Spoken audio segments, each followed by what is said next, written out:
हमारे गुरु जी के समान पंडित जय भगवान जी,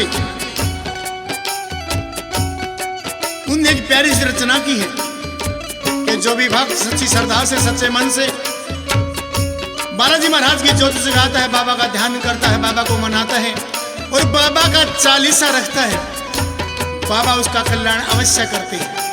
आइए बहुत बढ़िया प्यारी स्तुति बालाजी महाराज के चरणों में। बोलिए श्री बालाजी महाराज की जय हो।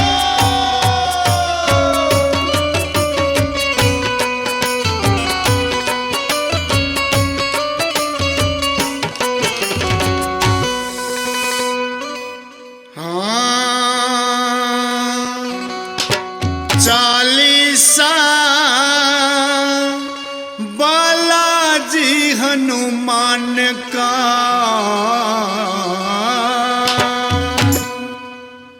भाई चालीसा बालाजी हनुमान का, भाई चालीसा बालाजी हनुमान का, कर कल्याण,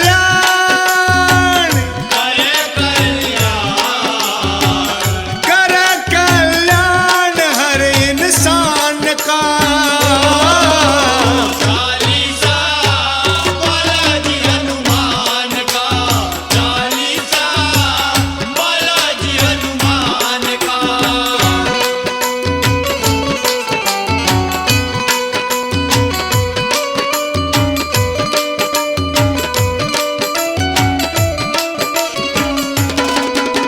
सुबह शाम जो भी प्राणी भाई इस पाठ को ध्याते हैं, श्री राम भी उन भक्तों से कभी दूर ना जाते हैं। अष्ट सिद्धि नवनिधि के दाता हर पल साधन निभाते हैं, पापी से पापी प्राणी भी राम मुक्ति का पाते हैं, चाहते हैं जो राम मुक्ति पान का, चाहते हैं जो राम मुक्ति पान का। पाठ किया करो, पाठ किया करो, पाठ किया करो बाबा के गुणगान का। चालीसा बालाजी हनुमान का, चालीसा बालाजी हनुमान का।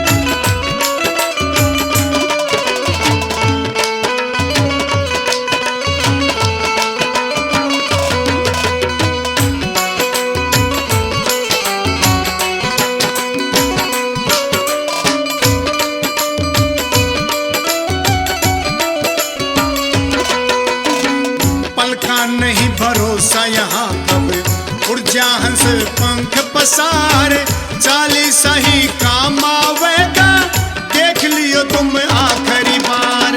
राम नाम का जाप किए जा खुश होते हैं पवन कुमार, कदे भी थारी जीवन नैया नहीं फंसेगी या मझदार। करो एतबार अंजनी की संतान का, करो एतबार अंजनी की संतान का। बनके रहे रक्षक, बनके रहे रक्षक, बनके रहे रक्षक थारी जान का। चालीसा बालाजी हनुमान का, चालीसा बालाजी हनुमान का।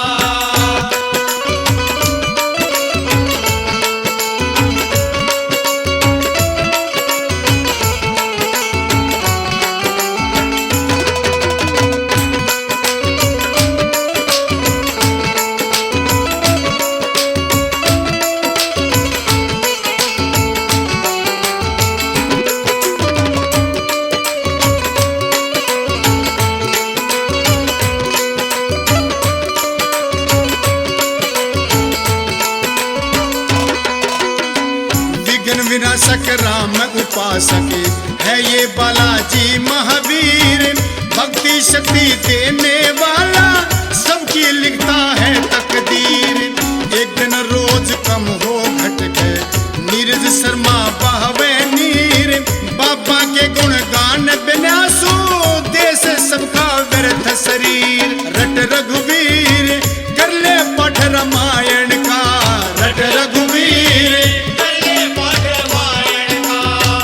तज के मोह माया, तज के मोह माया, तज के मोह माया मैं जुबान का। चालीसा बालाजी हनुमान का, चालीसा बालाजी हनुमान का।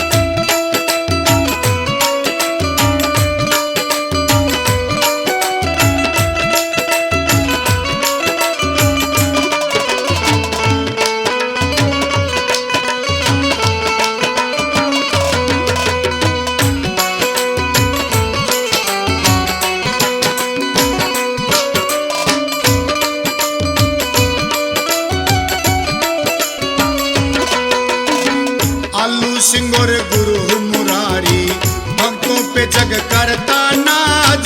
चालीसे के कारण दोनों स्वर्ग लोक में बैठे आज। संत राम योद्धा नत सुन ले सबकी यूं ही बचावे लाज। सतपाल रोटिए पाठ चालीसा सभी दुखों का यूं ही इलाज। जग में